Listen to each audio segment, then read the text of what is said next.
Je n'ai pas de souvenirs érotiques d'enfance. Je n'ai pas embrassé de garçon derrière les toilettes de l'école. Je n'ai pas regardé, le cœur battant, une voisine se déshabiller.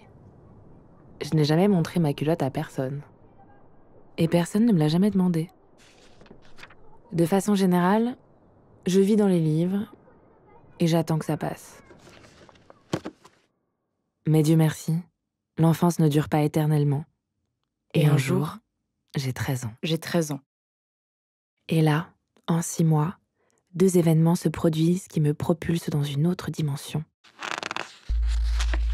That week, I touched my special place practically every night. It was the only way I could fall asleep. D'abord, je découvre la masturbation. C'est un livre de Judy Blume qui m'en donne l'idée.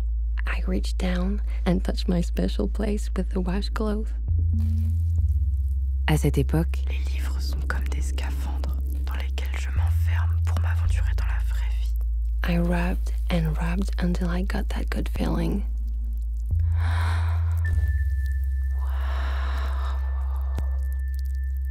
je me souviens que la première fois est un miracle. I began to enjoy it. Ça se passe presque à mon insu. Quelque chose qui surgit soudain au bout de mes doigts. J'ai le souvenir très précis d'un feu d'artifice derrière mes paupières, qui tient sûrement plus à la surprise qu'à un orgasme proprement dit. Pendant quelques mois, je pratique à l'aveuglette, sans trop savoir où je vais, jusqu'à ce qu'une image me tombe dessus et me révèle soudain à quoi ça sert.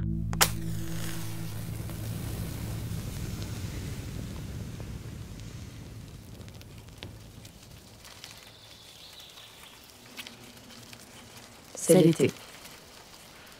Je suis en vacances avec mes parents, qui ont loué une maison dans un trou paumé des Charentes. Il fait gris tout le temps, et la maison est entourée de champs noirs à perte de vue. Je lis, encore et toujours, et je m'ennuie à mourir.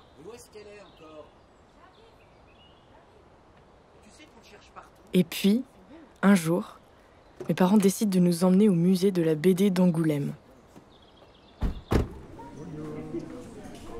Et là, dans une des salles du musée, alors que je n'attendais rien, j'ai un uppercut, une révélation. C'est une planche de BD, en noir et blanc. Première case. Il y a 2 femmes, sur un lit. L'une est brune, aux paupières lourdes et aux yeux sombres. L'autre est blonde et éperdue. Deuxième case. Non loin d'elle, sur le lit, il y a un fouet. La brune contient la blonde. Au centre de la page, 2 jambes blanches forment un V. 2 doigts, aux ongles sombres, s'avancent vers sa pointe. Rien ne m'avait préparé à ça. Moi, j'étais venue voir Gottlieb et Corto Maltese. Et surtout tuer le temps. Et voilà qu'une image m'attrapait à la gorge, me maintenait devant elle, et je sentais le sol s'ouvrir sous mes pieds. De l'extérieur, j'imagine que je devais avoir l'air d'une préado lambda, écrasée de chaleur et étourdie d'ennui. Alors qu'en moi, c'était la tempête. Femme cuite, contrainte. Alors qu'en moi, c'était la tempête. Où est-ce qu'il est passé encore? Je la dévorais des yeux. Je voulais en garder tous les détails, la prendre par cœur pour ne pas perdre ce qu'elle provoquait en moi. J'aurais voulu l'emporter avec moi, pour l'examiner et la déplier une fois rentrée, pour pouvoir rester seule avec elle, enfermée dans ma chambre. Je me suis concentrée de toutes mes forces pour ne rien oublier. C'était avant les téléphones portables, la mémoire au bout des doigts. C'était il y a 20 ans. Et l'image rayonne toujours pour moi.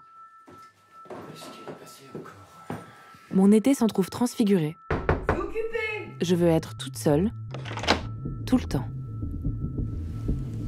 Dans mon lit, sous la douche, je n'en finis pas d'éprouver l'ébranlement de cette image.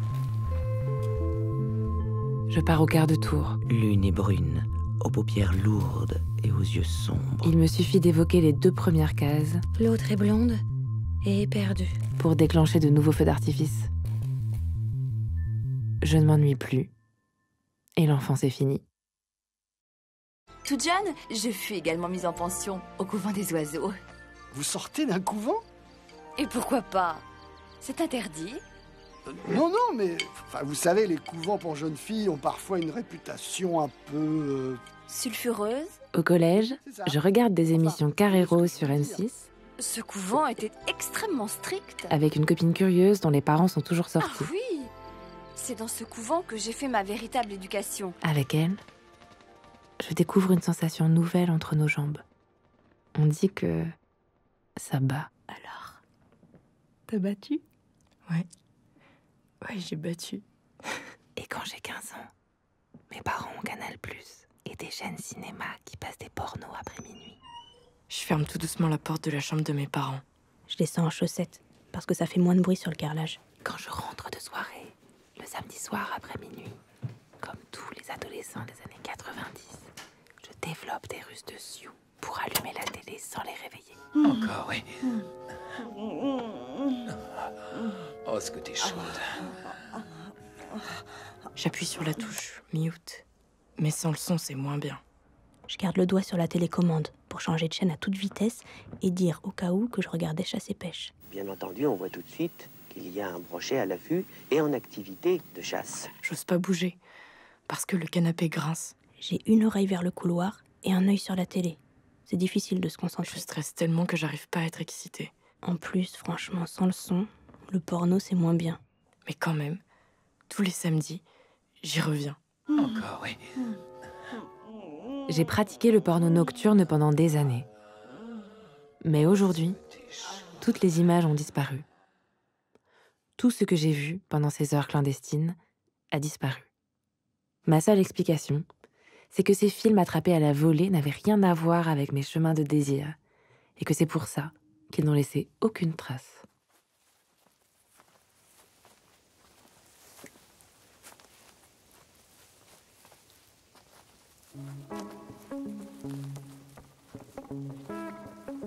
Et donc, j'ai beau croiser du porno, il n'y a que les images d'Angoulême qui entrent dans l'architecture de mes nuits. Chaque soir, après les devoirs et les coups de fil aux copines, avant de m'endormir, je plonge dans cet espace comme dans un océan noir. Les yeux fermés, je ramène derrière mes paupières ces images radioactives. Je recommence à la case 1. L'une est brune, aux paupières lourdes et aux yeux sombres. L'autre est blonde et éperdue. Mais l'orgasme me surprend souvent à la 2e ou 3e case. Comme un petit cheval impatient.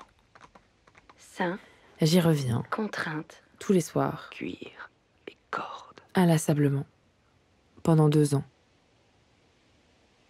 Après quoi, comme une statue de saint qui s'estompe sous les baisers des fidèles, la force des images commence à décroître.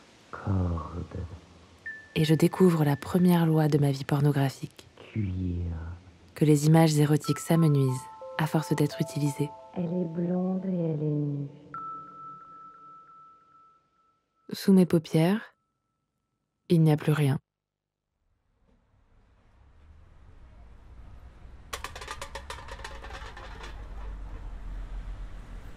Là où j'habite, il n'y a pas de sex shop. Bah, de toute façon, j'ai 15 ans.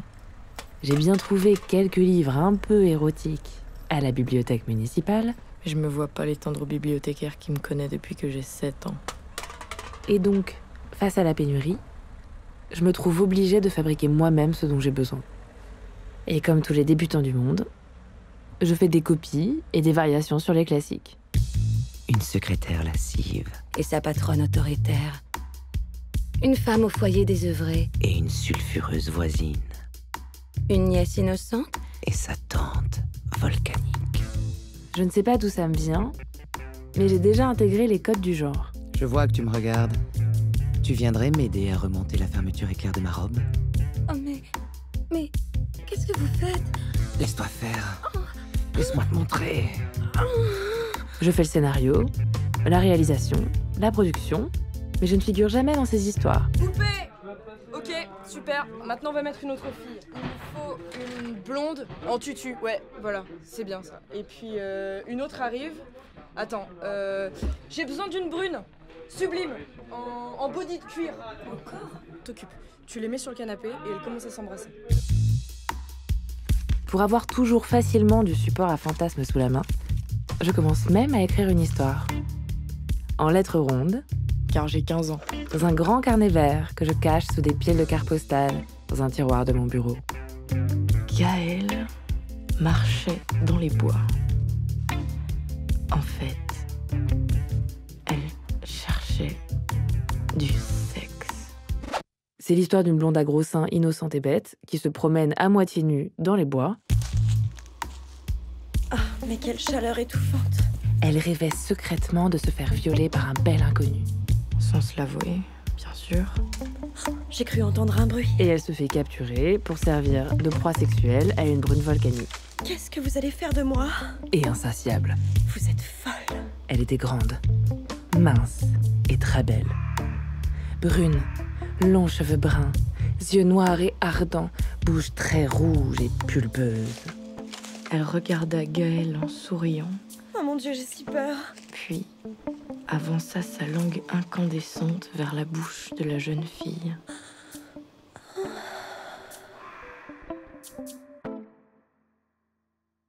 J'écris, littéralement, une main entre les jambes. Souvent, mes sensations arrivent à l'improviste, comme un envol d'oiseaux imprévu dans un champ, et je jouis avant même d'avoir fini ma phrase. Alors, t'as battu? Aujourd'hui, quand je relis ce carnet, je suis surprise et assez gênée. Je croyais qu'il s'interrompait quand la blonde rencontre la brune, mais pas du tout. C'est... Oh, je suis sûre, c'est...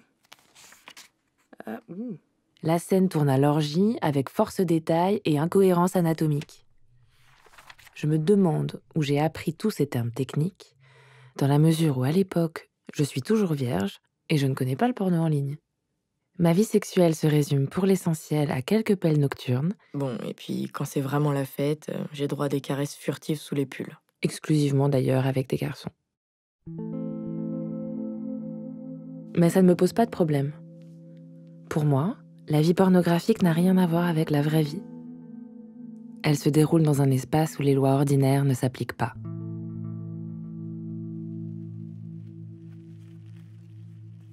Et donc, à l'adolescence, ma vie pornographique se développe toute seule, comme une plante oubliée dans une serre, une colonie de bactéries, une arborescence folle, à partir d'une simple page de BD.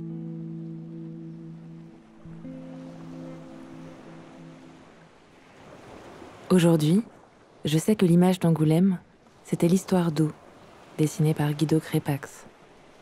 Parfois, je me dis que je devrais lui écrire une lettre, pour lui dire combien ses fantasmes ont influencé les miens. Cher Guido Crépax, je voulais juste vous remercier de m'avoir révélé à moi-même à l'âge idéal de 13 ans.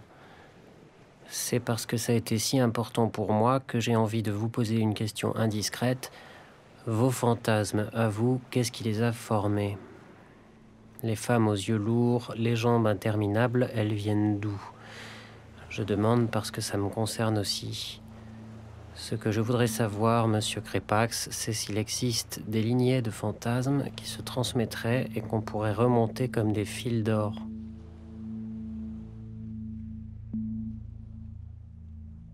À 23 ans, je tombe sur l'album Histoire d'eau dans la coloc d'un copain. Je refuse de l'ouvrir. Je crois que ces cases mentales disparaîtraient si je les confrontais à leur original. Comme les fresques des tombes qui s'effacent à la lumière. Pendant que je batifole dans ma serre privée, une autre architecture de désir est en train de se mettre en place. Le web se développe à grande vitesse, étend le réseau dans les salons et les chambres. Mais ça me fait une belle jambe. L'ordinateur est dans le bureau familial et le modem fait un bruit à réveiller les morts. Pendant longtemps, mes chemins de désir et ceux du web français s'ignorent complètement. Et puis plusieurs choses arrivent, coup sur coup. Je perds ma virginité, à 17 ans et 2 mois, pile la moyenne nationale. J'habite seule, et dans ma chambre d'étudiante, j'ai la DSL. Ma vie de porno et moi, on entre dans une nouvelle dimension.